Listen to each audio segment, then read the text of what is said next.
오늘 말씀의 제목은 하나님을 가까이 하라입니다. 제목을 한번 따라해 주시기 바랍니다. 하나님을 가까이 하라. 하나님을 가까이 하라. 야고보서 4장 8절로 12절을 본문으로 해서 함께 말씀을 나눕니다. 예수님께서 너희들은 세상의 소금과 빛이라고 말씀하셨습니다. 음식에 소금이 없다면 그 맛을 낼 수가 없는 것처럼 우리 예수 믿는 사람들이 있는 곳에 삶의 기쁨과 행복이 넘쳐나야 되는 것입니다. 마찬가지로 빛이 없으면 어둠 가운데서 길 잃고 방황하게 되는데 우리는 빛이 되어서 어둠을 밝히고 인생이 바르게 살아갈 길을 제시하는 하나님의 사람들이 되어야 할 것입니다. 이와 같은 삶을 살기 위해서는 우리는 날마다 하나님과 가까이 하는 삶을 살아야 할 것입니다. 성경은 하나님을 가까이 하라고 말씀합니다. 야고보서 4장 8절입니다. 하나님을 가까이 하라. 그리하면 너희를 가까이 하시리라. 죄인들아 손을 깨끗이 하라. 두 마음을 품은 자들아 마음을 성결하게 하라. 악한 사람을 가까이 하면 악한 사람의 영향을 받게 됩니다. 선한 사람을 가까이 하면 선한 사람의 영향을 받게 됩니다. 누구와 가까이 지내냐에 따라서 그 사람의 모습이 영향을 받고 결정짓게 되는 것입니다. 그렇기 때문에 우리 하나님의 사람들은 날마다 하나님을 가까이 해야 됩니다. 하나님을 가까이 할 때 하나님의 은혜가 임합니다. 우리 하나님을 가까이 하면 하나님이 우리를 가까이 해주시고 놀라운 축복으로 넘치게 채워줄 것입니다. 하나님을 가까이 한다고 하는 말은 하나님이 가장 미워하시는 죄를 멀리하는 것이고 두 마음을 품지 않고 하나님만을 믿고 의지하고 바라보는 것을 말씀합니다. 세상에 나가서는 세상을 사랑하고 예배드릴 때는 하나님을 사랑하고 이렇게 두 마음을 품으면 안 됩니다. 오직 주님께 딱 초점을 맞추고 하나님 한 번만 바라보고 믿음으로 전진할 때 하나님의 은혜와 축복이 우리에게 임하게 되는 것입니다. 하나님께 나아가는 길이 말씀과 기도입니다. 하나님 기도의 사람들에게 은혜를 더해 주십니다. 히브리서 4장 16절을 말씀합니다. 그러므로 우리는 긍휼하심을 받고 때를 따라 돕는 은혜를 얻기 위하여 은혜의 보좌 앞에 담대히 나아갈 것이니라. 목적이 이르는 삶이라는 책을 통해서 전 세계 약 3천만 권 이상의 책이 팔리고 많은 사람들에게 존경받고 있는 세들백교회 릭 워렌 목사님이 계신데 릭 워렌 목사님께서 이렇게 말씀하셨습니다. 다윗이 시편에서 그랬듯이 기도를 통해 하나님께 마음을 쏟아놓으라. 그분에게 울부짖으라. 하나님을 제외한 그 누구도 우리의 모든 필요를 채워줄 수 없다. 사도 야고보는 대부분의 갈등이 기도의 부족으로 생긴다고 지적했다. 너희는 욕심을 내어도 얻지 못하여 다투고 싸우는도다. 너희가 얻지 못하면 구하지 아니하기 때문이요. 그러나 우리는 하나님께 눈을 돌리기 전에 다른 사람들이 우리를 기쁘게 해주기를 기대한다. 그리고는 그들이 우리를 실망시켰다고 화를 낸다. 그때 하나님이 나에게 왜 먼저 오지 않았느냐라고 말씀하실 것이다. 이 목사님의 말씀을 우리가 기억해야 됩니다. 우리가 하나님께 나가기 전에 먼저 사람들에게 뭔가를 기대하고 내가 사람들에게 인정받고 대접받기를 원하는데 그렇게 되지 못해서 섭섭하고 화를 낸다면 하나님이 우리를 책망하실 것입니다. 왜 나에게 오지 않고 사람을 찾아가느냐? 나에게 오라. 나에게 엎드려 기도하라. 그때 하나님께서 우리에게 은혜를 내려주실 것입니다. 문제가 생겼을 때, 사람들과의 관계 어려움이 생겼을 때, 갈등이 생겨날 때 먼저 하나님과 나와의 관계를 생각하라는 말씀입니다. 사람들과의 관계가 잘못된 그 원인 가운데는 내가 하나님 앞에 바로 서지 못하는 것이 문제입니다. 무엇보다도 기도 생활을 소홀히 하고 하나님 앞에 나의 문제와 손을 아뢰지 않고 내 뜻과 내 골도라 모든 일을 행하려고 하기 때문에 많은 문제가 생겨나게 되는 것입니다. 하나님과의 관계가 멀어지게 된 나의 죄와 허물이 있으면 엎드려 회개해야 되는 것입니다. 회개하고 하나님과 용서함을 받아야 되는 것입니다. 야고보서 4장 9절을 말씀합니다. 슬퍼하며 애통하며 울지어다. 너희 웃음을 애통으로 너희 즐거움을 근심으로 바꿀지어다. 하나님께 용서함을 받을 때 우리 연약함이 강건하여지고 우리의 상처가 치료함을 받게 되는 것입니다. 주님 앞에 애통할 때 주의 위로하심이 우리에게 임하게 되는 것입니다. 예수님께서 산상수훈에서 이렇게 말씀하셨습니다. 마태복음 5장 4절에 애통하는 자는 복이 있나니 그들이 위로를 받을 것이며, 사람에게 위로를 받지 말고 하나님 앞에 위로를 받기를 바랍니다. 하나님의 도우심을 간구하시기 바랍니다. 주여 나를 불쌍히 여겨주시고 나를 이 절망에서 건져주시옵소서. 문제 가운데서 나를 건져주시옵소서. 사람과의 사이에 이 얽히고 설킨 이 모든 복잡한 문제를 주님 해결하여 주옵소서. 주님 앞에 엎드려 기도할 때 하나님께서 우리의 기도를 들으시고 우리가 해결하지 못하는 모든 문제를 해결해 주시고 주님의 은혜로 넘치게 채워 주실 것입니다. 그런데 이와 같은 은혜를 체험하기 위해서 오늘 성경은 우리에게 말씀합니다. 주님 앞에서 낮춰라. 우리가 낮아져야 됩니다. 낮아지지 않으면 문제가 해결되지 않습니다. 야고보서 4장 10절입니다. 주 앞에서 낮추라. 그리하면 주께서 너희를 높이시리라. 인간은 교만 덩어리요 이기주의자들입니다. 하나님을 섬긴다고 하면서도 하나님보다 자신을 더 중요시 여깁니다. 그래서 하나님이 언제나 겸손한 자를 찾고 계신 것입니다. 시편 147편 6절입니다. 여호와 야훼께서 겸손한 자들은 붙드시고 악인들은 땅에 엎드려 뜨리시는도다. 하나님께서 겸손한 자와 함께 하시고 하나님의 뜻을 이루어 가시는 것입니다. 이사야 57장 15절입니다. 지극히 존귀하며 영원히 거룩하시며 거룩하다 이름하는 이가 이와 같이 말씀하시되 내가 높고 거룩한 곳에 있으며 또한 통회하고 마음이 겸손한 자와 함께 있나니 이는 겸손한 자의 영을 수행시키며 통회하는 자의 마음을 수행시키려 함이라. 우리가 주 앞에 통회하고 우리가 눈 앞에 겸손한 모습으로 나갈 때 하나님께서 우리에게 은혜를 더해 주신다고 말씀하셨습니다. 높아지려고 하는 제자들에게 주님께서 이렇게 말씀했습니다. 마태복음 23장 12절입니다. 누구든지 자기를 높이는 자는 낮아지고 누구든지 자기를 낮추는 자는 높아지리라. 겸손은 성숙한 그리스도인의 모습입니다. 평생 우리의 숙제입니다. 어느 날 중세 성자로 불리는 어거스틴에게 한 제자가 질문합니다. 선생님, 예수님의 가르침 중에서 제일 중요한 것이 무엇입니까? 겸손이니라. 그럼 두 번째로 중요한 가르침은 무엇입니까? 겸손이니라. 그러면 세 번째로 중요한 가르침은 무엇입니까? 그것도 겸손이니라. 그만큼 그리스도인의 삶에서 겸손의 중요함을 말씀하신 것입니다. 왜? 우리가 교만 덩어리니까. 우리는 태생적으로 교만합니다. 태어나면서부터 자기밖에 모릅니다.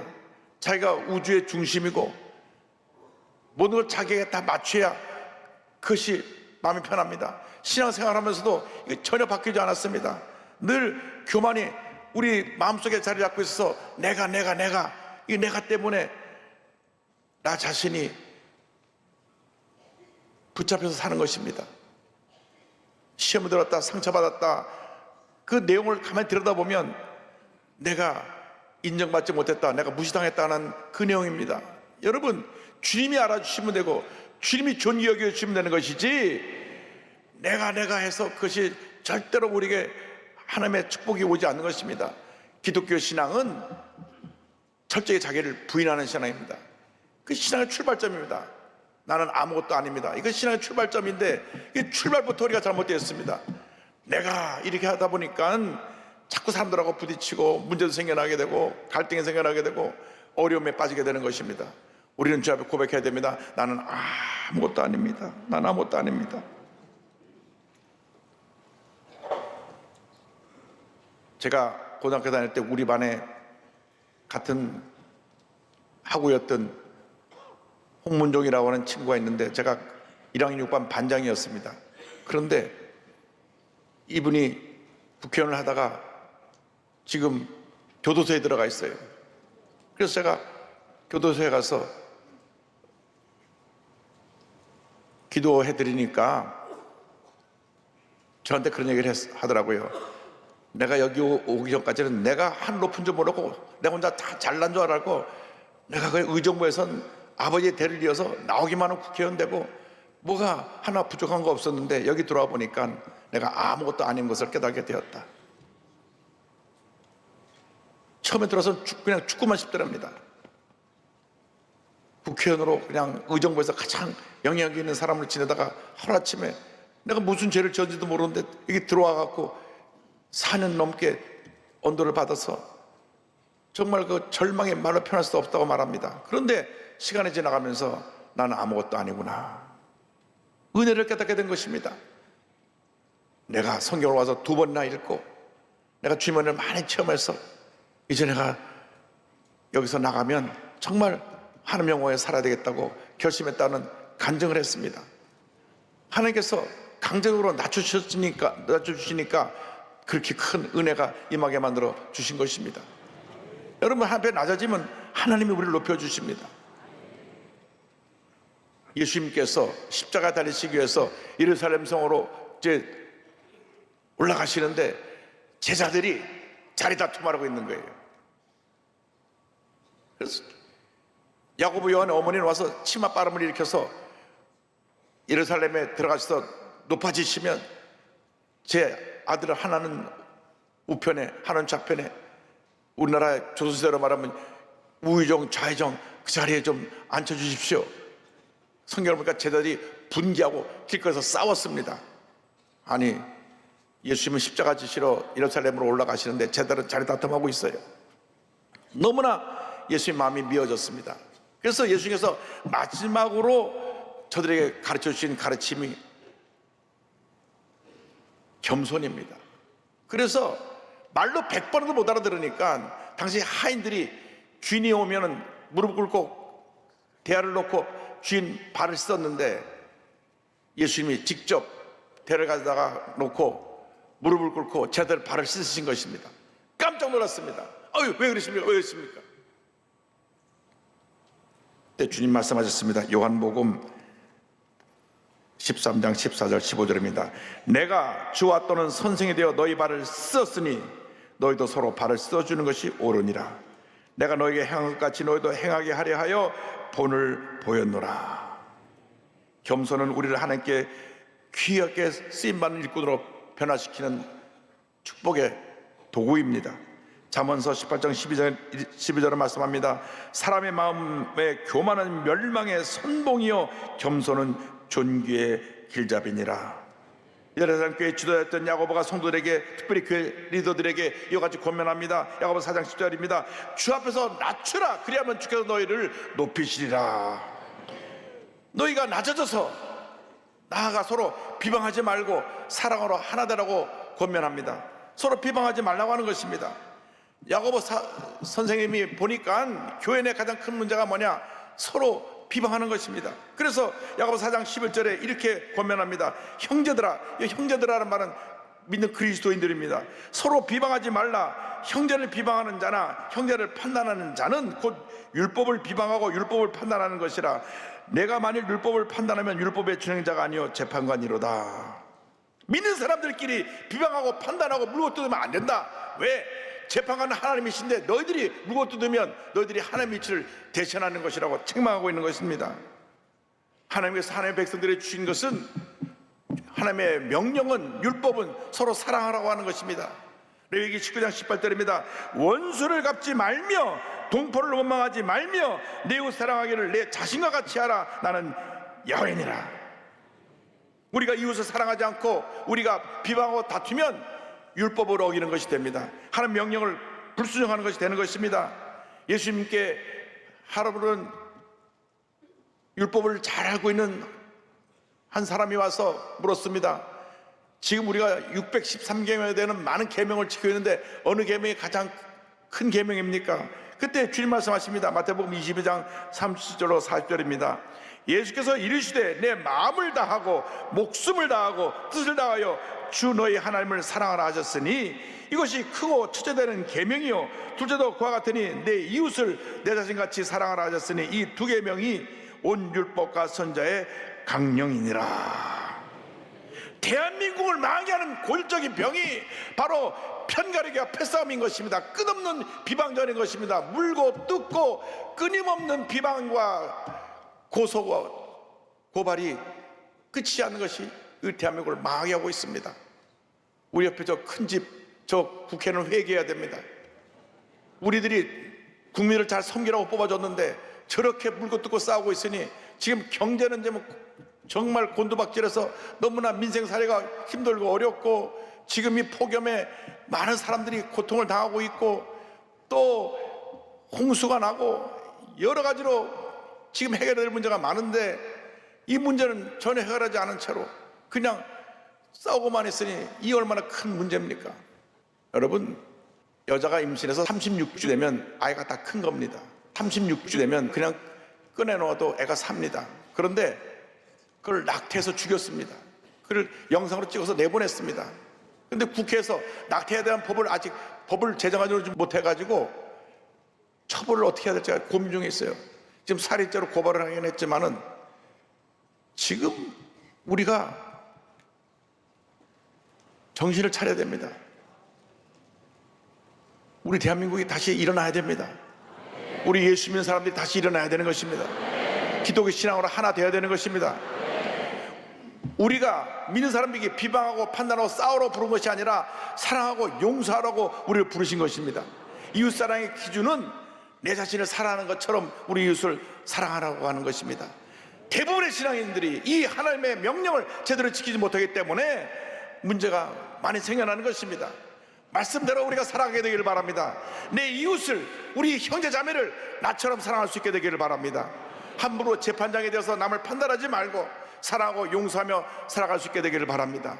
사람을 판단하고 정죄할 분은 우리 하나님 한 분밖에 없습니다. 하나님 앞에는 우리 모두가 죄인입니다. 그렇기 때문에 우리는 늘 겸손히 엎드려야 되는 것입니다. 우리가 이웃을 사랑하면 가정의 문제가 해결됩니다. 교회 문제가 해결됩니다. 이 사회 문제가 해결되는 것입니다. 예수님께서 십자가 달리시기 전날 밤에 제자들에게 부탁하신 말씀입니다.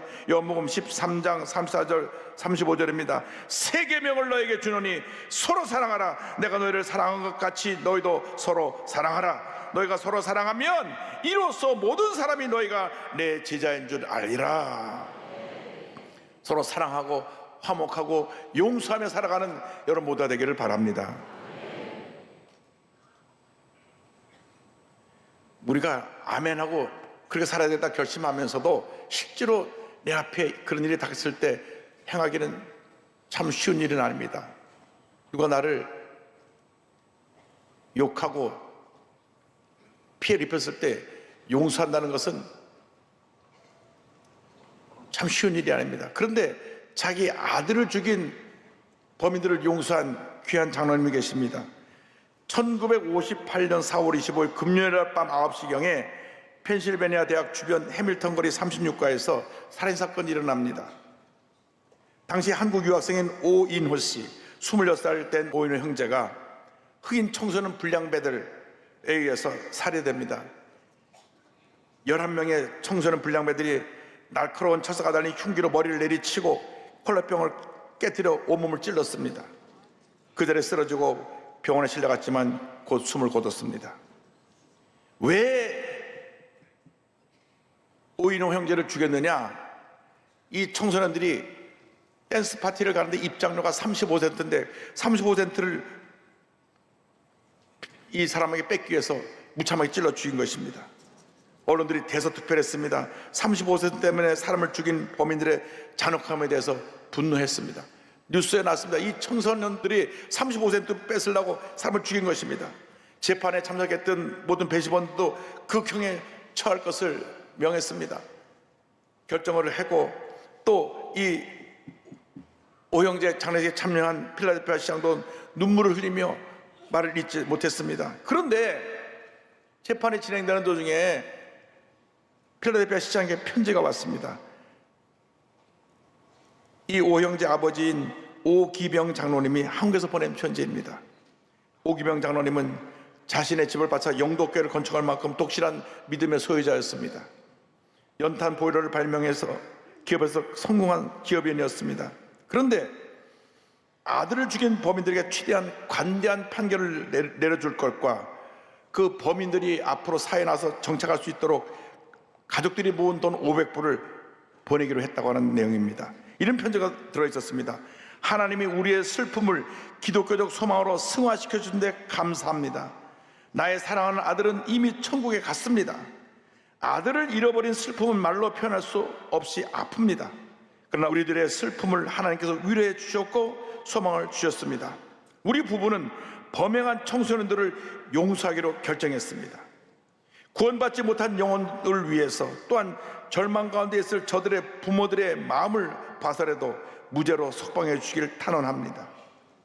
적은 돈이지만 저들의 앞날의 직업교육과 사회 적응을 위한 교육에 보태쓰도록 $500를 동봉하오니 귀하게 쓰여지기를 바랍니다.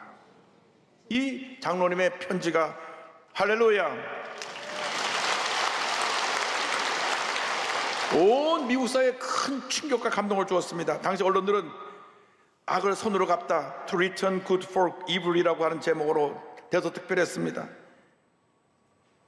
자기 아들을 죽인 그 범인들을 용서하고 또 그 범인들의 미래를 위해서 이런 기근까지 내놓은 그것에 대해서 대서특필했습니다. 당시 한국은 6.25 전쟁이 끝난 지 얼마 안 돼서 매우 어려운 시절이었습니다. 미국 언론들은 당시 한국의 일용직 노동자의 하루 임금이 30센트 정도였음을 감안할 때 $500는 4년 5개월치에 해당되는 큰 금액이라고 보도했습니다. 우리가 월 300을 수입이 있다고 하면 한 1억 6천만 원 정도 되는 거금을 저들 위해서 보낸 것입니다. 그래서 미국 사회가 큰 감동을 받았습니다. 필라델피아시에서는 유가족을 위해서 모든 비용을 지불하고 시신을 한국으로 송환하기로 결정을 했습니다. 그런데 오 장로님이 아들을 한국으로 돌려보낸 것을 거절하고 미국 땅에 묻기를 원했습니다. 아들이 미국에 묻혀서 미국 국민들이 교육적 빈곤이 청소년 범죄의 1차적인 원인을 자각하고 청소년 교육의 책임성을 절감하도록 하기 위해서 우리 아들은 미국에 묻혀 있는 게 좋겠습니다. 그래서 필라델피아시에서는 오이노 기념 장학금을 마련해 장학금을 모금을 했습니다. 이 모금을 통해서 2명의 한국 학생이 펜실바니아 대학교에서 박사학위를 받게 됐습니다. 이 소식을 들은 미국 장로교에서는 오이노 씨 가정의 이야기를 35분짜리 다큐멘터리 영화로 만들어서 3년 동안 5천여 교회에서 방영을 해가지고 $162만 청소년 선도 기금을 모금하기도 했습니다. 뿐만 아니라 오이노 형제의 모교인 이스턴 칼리지에는 그의 가족들의 숭고한 사랑을 기념하기 위해서 오이노 기념 컨퍼런스룸을 만들고 60년이 지난 오늘까지도 그의 사랑과 헌신을 기억하고 있습니다. 자기 아들을 죽인 원수들을 용서하고 사랑의 손길을 내민 오기병 장로님의 고백입니다. 우리는 가해자의 영혼을 구원하고 생명을 불어넣을 수 있기를 원합니다. 그 사람들이 예수를 안 믿어서 그런 죄를 저질렀으니까 예수 믿기 원한다고 고백한 것입니다. 이것이 죽임을 당한 이와 죽인 자들에게 생명을 주는 일이며 우리를 기독교적 사랑과 친교 안에서 연결하는 길입니다. 할렐루야! 여러분, 이 정도 믿으면 돼야죠. 이 믿음에 정말 100분의 1이라도 우리가 닮으시게 되길 바랍니다. 아무것도 안 해갖고 물고 뜯고 싸우고 분노하고 누가 한 대 때리면 2대 때리려고 그러고 누가 욕을 하면 배로 욕을 하고 이런 부끄러웠던 모습을 이제 다 내려놓고 이제는 사랑하고 용서하고 화목하며 살아가는 우리 모두가 되기를 바랍니다.